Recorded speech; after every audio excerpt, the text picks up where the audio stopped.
Welcome to citizens pulse. నేను మీ రాజేష్.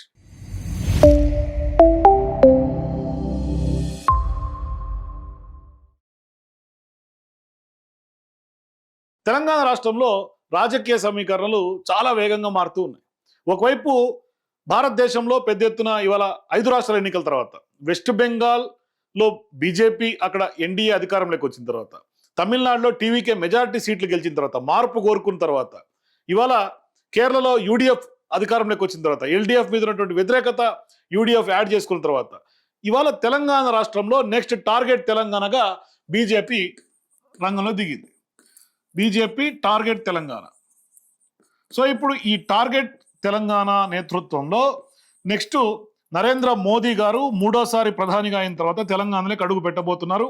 రేపు భారీ స్థాయిలో కార్యక్రమాలు, ఒక ప్రైవేట్ హాస్పిటల్ ఆయనే ఓపెన్ చేస్తున్నారు. ఒక ప్రైవేట్ హాస్పిటల్కి నరేంద్ర మోదీ గారు కూడా వస్తున్నారు, ఒక ప్రధానిగా, దేశ ప్రధానిగా. అంటే వాళ్ళు ఈ రాష్ట్రంలో ఏదో చేద్దామన్న ఒక వ్యూహం స్పష్టంగా ఉందని అర్థం చేసుకోవచ్చు. తర్వాత బహిరంగ సభకు వెళ్ళబోతున్నారు. అట్లాగే గతంలో బీఆర్ఎస్ పార్టీ ఇప్పటికే ప్రారంభించి భారీ స్థాయిలో నిర్మించి ఉపాధి కల్పించి అక్కడ పెద్ద ఎత్తున ప్రాసెస్లో ఉన్నటువంటి కాకతీయ మెగా టెక్స్టైల్ పార్క్, దాన్ని కూడా మళ్ళీ ఓపెన్ చేస్తున్నారు నరేంద్ర మోదీ గారు. అంటే క్రెడిట్ చోరీకి పాల్పడుతున్నారు నరేంద్ర మోదీ గారిని స్పష్టంగా చెప్పొచ్చు. ఎందుకు క్రెడిట్ చోరీ అంటే ఖచ్చితంగా మళ్ళీ వాళ్ళు టార్గెట్ తెలంగాణగా తీసుకున్నారు. బీఆర్ఎస్కు పేరు రాకూడదు, బీజేపీ ఖాతాలో వేసుకునే ప్రయత్నం. ఒకవైపు కాంగ్రెస్ పార్టీ కూడా టిమ్స్ అని, ఇంకోటని, లేకుంటే హాస్పిటల్కి సంబంధించి అన్ని అంశాలు, ఫ్లైఓవర్లు తీసుకున్నా, లేకుంటే కొత్తవాళ్ళు కూడా ఎకో పార్క్ తీసుకున్నా, టిమ్స్ తీసుకున్నా, ఏది తీసుకున్నా గతంలో బీఆర్ఎస్ పార్టీకి సంబంధించినటువంటి ఆనాటి పాలకులు ఫౌండేషన్ వేసి నిర్మించి లాస్ట్లో ఎండింగ్లో 5 to 10% పెండింగ్లో ఉన్నటువంటి వర్కుల్ని ఇవాళ పూర్తి చేసి గవర్నమెంట్ ప్రాసెస్లో భాగంగా ఇవాళ వాళ్ళు కాంగ్రెస్ పార్టీ నాయకత్వం కూడా వాళ్ళ ఖాతాలో అవన్నీ వేసుకుంటున్నటువంటి పరిస్థితి కనిపిస్తుంది. సో ఇట్లా రెండు రాష్ట్ర ప్రభుత్వాలు, ఒకటి కేంద్రంలో ఉన్నటువంటి అధికార పార్టీగా ఉన్నటువంటి బీజేపీ, రాష్ట్రంలో ఉన్నటువంటి కాంగ్రెస్ పార్టీ ఇవాళ పెద్ద ఎత్తున వాళ్ళ యొక్క క్రెడిట్ చోరీకి పాల్పడుతున్నటువంటి నేపథ్యం. అంటే ప్రజల్లో వాళ్ళ యొక్క ఓట్ బ్యాంక్ పెంచుకునే ఒక దాంట్లో ఉన్నారు. సో ఈ నేపథ్యంలో కవిత గారు, కేసీఆర్ గారు తనయ, ఆమె కొత్తగా గతంలో టీఆర్ఎస్ పార్టీ ఉండే, బీఆర్ఎస్ పార్టీ అయింది. తర్వాత ఇప్పుడు ఆమె టీఆర్ఎస్ పేరుతో మళ్ళీ కొత్త రాజకీయంగా ఆమె స్టార్ట్ చేశారు. సో ఇటువంటి సందర్భాల్లో అంటే తెలంగాణ పొలిటికల్ జంక్షన్లో ఇవాళ తెలంగాణ ఓటర్ మూడే విధంగా ఉంది. ఎందుకంటే జిహెచ్ఎంసీ ఎన్నికలు రాబోతా ఉన్నాయి. మరి రేవంత్ రెడ్డి గారి పాలన 2.5 years పూర్తయిపోయింది. ఇప్పటికే చాలా వరకు వ్యతిరేకత, తిరుగుబాటు వ్యక్తమవుతోంది. మరి రేవంత్ రెడ్డి గారి ప్రభుత్వం మీద తిరుగుబాటు వ్యక్తమవుతున్నటువంటి నేపథ్యంలో ఆ తిరుగుబాటు ఓట్ బ్యాంక్, యాంటీ ఇన్కంబెన్సీ ఏ పార్టీ ఖాతాలో పడే అవకాశం ఉంటుంది? ఇది ప్రధానమైనటువంటి ప్రశ్న. మరోవైపు ప్రతిపక్ష పార్టీగా బీఆర్ఎస్ పార్టీ విస్తృతమైనటువంటి సక్సెస్ఫుల్గా ప్రజా గొంతుకగా ప్రజల యొక్క సమస్యలను ఇవాళ, అట్లాగే ప్రభుత్వ వైఫల్యాన్ని కూడా ఇవాళ ఎండగడతా ముందుకెళ్తాను. ఒకవైపు రైతులకు సంబంధించినటువంటి అంశం తీసుకున్నా, లేకుంటే రిటైర్మెంట్ ఉద్యోగులకు సంబంధించినటువంటి అంశం తీసుకున్నా, ఆర్టీసీ ఉద్యోగులకు సంబంధించినటువంటి వాళ్ళకి బాసటగా నిలవాలన్నా, అట్లాగే రైతు డిక్లరేషన్ సంబంధించి వ్యవహారం తీసుకున్నా, ఇదంతా కూడా పెద్ద ఎత్తున బీఆర్ఎస్ పార్టీ ఖాతాలో వేసుకుంటూ వాళ్ళ యొక్క స్కోర్ చేసుకుంటూ ముందుకెళ్తా ఉంది. సో ఇటువంటి నేపథ్యంలో ఇప్పుడు కవిత గారు ఇప్పటికిప్పుడు రాజకీయం స్టార్ట్ చేసినటువంటి నేపథ్యంలో కొత్తగా రాజకీయ పార్టీ ప్రవేశించిన తర్వాత ప్రభావం ఏ విధంగా ఉండబోతుంది తెలంగాణలో అని ఒక ప్రైవేట్ న్యూస్ ఛానల్ చేసినటువంటి సర్వే పెద్ద ఎత్తున సంచలనం రేపుతా ఉంది. అంటే ఇక్కడ తెలంగాణ రాజకీయాల్లో కవిత ప్రభావం ఎంతవరకు ఉంటుంది అని అడిగినటువంటి ప్రశ్నకు కేవలం 2.1% మాత్రమే ఉంటుంది అనే ఒక రిజల్ట్ వచ్చినట్టుగా తెలుస్తూ ఉంది.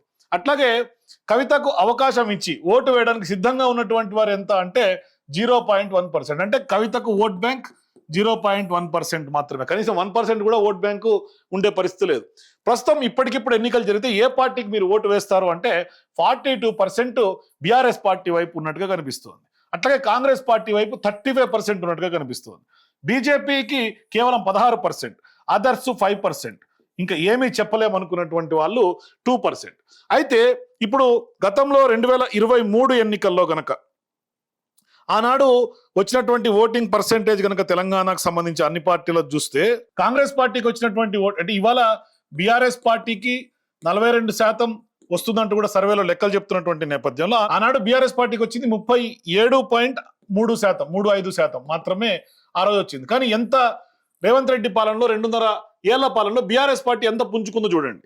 అట్లాగే కాంగ్రెస్ పార్టీకి వచ్చినటువంటి పరిస్థితి, కాంగ్రెస్ పార్టీకి ఆనాడు ఇవాళ సర్వేలో వచ్చినటువంటి 35% ఓటింగ్ చెప్తున్నా వస్తుంది పర్సెంటేజ్. ఆ రోజు వచ్చినటువంటి పర్సెంటేజ్ 39.4%. అంటే ఎంత మేర ఇవాళ కాంగ్రెస్ పార్టీ ఓట్ బ్యాంక్ తగ్గిందో చూసుకోవచ్చు. అంటే ఒకవైపు బీఆర్ఎస్ పార్టీ భారీగా 5 నుంచి 6% పెరిగింది, ఇవాళ కాంగ్రెస్ పార్టీ 4 నుంచి 5% తగ్గింది. అంటే పర్సెంటేజ్ ఎంత భారీగా పడిపోయింది అంటే ప్రజల్లో రేవంత్ రెడ్డి ప్రభుత్వం మీద నమ్మకం సడులుతోంది. కవిత గారి ప్రభావం ఏమి ఉండే అవకాశాలు లేదంటూ కూడా సర్వేల్లో స్పష్టంగా కనిపిస్తోంది. ఈ యొక్క సర్వే కూడా అన్ని నియోజకవర్గాల్లో 15,000 శాంప్లింగ్ తీసుకున్నట్టుగా మనకు తెలుస్తుంది. అంటే ర్యాండమ్ శాంప్లింగ్ లో 15,000 శాంప్లింగ్లు తీసుకున్నారు. ఈ యొక్క శాంప్లింగ్ లో చాలా క్రిస్టల్ క్లియర్ గా బీఆర్ఎస్ పార్టీ బలం పెంచుకుంటున్నట్టు కనిపిస్తుంది. అంటే ఓటింగ్ శాతం పెరుగుతోంది. ఈ యొక్క ప్రభావం ఖచ్చితంగా జిహెచ్ఎంసీ ఎన్నికల్లో కూడా ఉండే అవకాశాలు ఉంటాయి. అంటే ఇక్కడ రేవంత్ రెడ్డి గారి యొక్క వైఫల్యాలు, ఒకవైపు క్రైమ్ రేట్ పెరుగుతా ఉంది, ఒకవైపు రైతులకు సంబంధించినటువంటి అంశాలు తీసుకుంటే, సో ఎందుకు కాంగ్రెస్ పార్టీకి గ్రాఫ్ తగ్గిపోతోంది, బీఆర్ఎస్ పార్టీ గ్రాఫ్ పెరుగుతోంది అంటే ప్రతి అంశంలో రేవంత్ రెడ్డి ఫెయిల్యూరే కారణం. 2.5 సంవత్సరాల కాలంలో కాంగ్రెస్ పార్టీ అధికారంలోకి వచ్చిన తర్వాత రైతుల విషయం తీసుకుని అలా రైతులు ఒకసారి వాళ్ళ గోస చూసుకుంటే చాలా దారుణాధారమైనటువంటి పరిస్థితులు ఉన్నాయి. ఇక్కడ చూసుకోవచ్చు, వాళ్ళకి గోతాల పరిస్థితి సరిగా లేవు, తడిచినటువంటి ధాన్యం తడిసిపోతుంది, కళ్ళాల్లో వేసినటువంటి ధాన్యం అంతా కొనే దిక్కు లేదు. ఇవాళ ప్రొక్యూర్మెంట్ సెంటర్లో ప్రతి ఒక్క ప్రొక్యూర్మెంట్ సెంటర్లో పరిస్థితి దారుణంగా ఉంది. ఇక ఆఖరికి ఇది చూడండి, మొత్తం తడిసి ముద్దైనటువంటి నేలలో వాళ్ళు ధాన్యం కుట్టుకొని పెట్టుకున్నారు. ఒకవేళ అకాల వర్షాలు పుసుక్కన వర్షం వచ్చిందంటే కథ మొత్తం పండించి దాదాపుగా 6 కాలం కష్టపడినటువంటి పంట అంతా నీళ్లు పాలు కావాల్సిందే. సరే, ఇది ఇట్లా ఉంటే ప్రభుత్వం ఏమన్నా తడిసిన ధాన్యాన్ని కొంటామని చెప్తున్నారు, కానీ ఎక్కడ అటువంటి దాఖలాలు లేవు. చూడండి, ఈ రైతు ఆవేదన వినండి. మార్కెట్ లో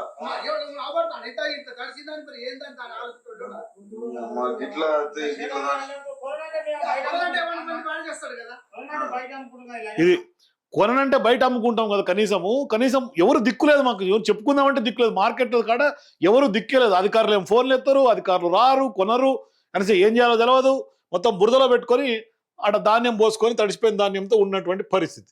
ఇక ఇది చూసుకోవచ్చు, మొత్తం ట్రాక్టర్లు, కొన్ని దగ్గరలేమో లారీలు లేవు, కొన్ని దగ్గరలేమో సెంటర్లకు తీసుకొచ్చినటువంటి ధాన్యం ఇట్లా క్యూ లైన్లో కనిపిస్తుంది.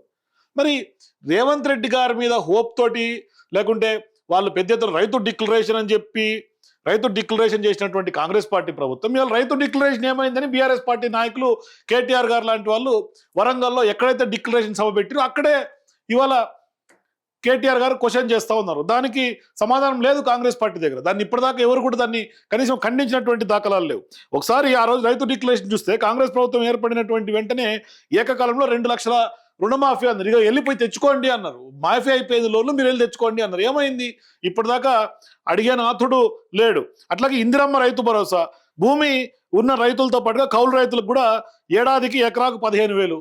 మరి ఆ కౌలు రైతులు ఏ కౌలు రైతులకు వచ్చిందో, లేకుంటే ఏ ఎకరానికి ఇచ్చిరో దేవుడికి ఎరక. ఇక్కడ ఎవరికి అసలు దాఖలానే లేదు, అసలు ఆ ఊసే లేదు ప్రభుత్వంలో, ఎక్కడ కూడా లేదు. అన్ని పంటలకు మెరుగైనటువంటి మద్దతు ధరతో కాంగ్రెస్ పార్టీ ప్రభుత్వమే కొనుగోలు చేస్తుంది. ఉన్నటువంటి పంటనే కొనుగోలు చేసే దిక్కు లేదు, మెరుగైనటువంటి ధరకు కొనుగోలు చేస్తామని ఆనాడు రైతు డిక్లరేషన్లో రేవంత్ రెడ్డి గారు యొక్క ప్రభుత్వం రాక ముందు రైతు డిక్లరేషన్లో పెట్టినటువంటి పరిస్థితి. అట్లాగే చక్కెర కర్మాగారాలు మూతపడ్డాయి, తెరిపిస్తామన్నారు. పసుపు బోర్డు ఏర్పాటు అన్నారు. వివిధ కారణాలతో పంట నష్టపోతే తక్షణం నష్టపరిహారం అందించేలా పటిష్టమైనటువంటి పంటల బీమా పథకం.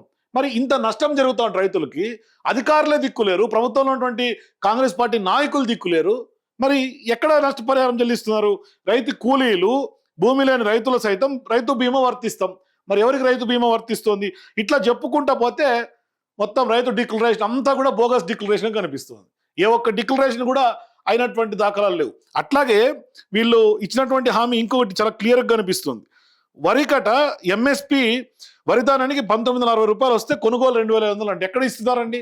అసలు పండినటువంటి పంట కొనుక్కునే దిక్కే లేకపోతే ఇంక దీని పరిస్థితి ఎవరు?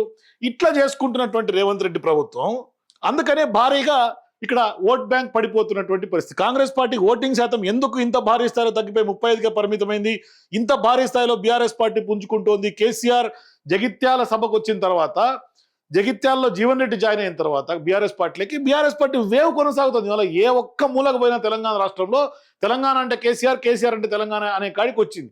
అట్లాగే రేవంత్ రెడ్డి యొక్క పాలనా వైఫల్యాలు ఇవాళ ప్రతి ఒక్క ప్రజలు కూడా అర్థం చేసుకొని ఏం చేస్తుంది రేవంత్ రెడ్డి ప్రభుత్వం అని అందరికి అర్థమైపోయింది, క్రిస్టల్ క్లియర్గా అర్థమైపోయింది. అందుకని వాళ్ళ ప్రజలందరూ కూడా వన్ సైడెడ్గా గత 10 ఏళ్ల పాలన కేసీఆర్ గారిది బీఆర్ఎస్ పార్టీ చూసిన తర్వాత అందరూ అటువైపు మొగ్గుతూ ఉన్నారు. ఎందుకంటే కంపేర్ చేసుకుంటున్నారు, 10 ఏళ్ళు వర్సెస్ 2.5 సంవత్సరాలు తీసుకుంటే ఈ 2.5 సంవత్సరాల్లో చేసింది ఏమీ లేదు, చేతులు ఎత్తేసినటువంటి దాఖలాలు ఎక్కువ శాతం. మరి ఇంత దారుణమైనటువంటి నేపథ్యంలో ఒక రకంగా రేవంత్ రెడ్డికి అయితే ఈ యొక్క సర్వే అయితే షాకింగ్ గానే కనిపిస్తోంది.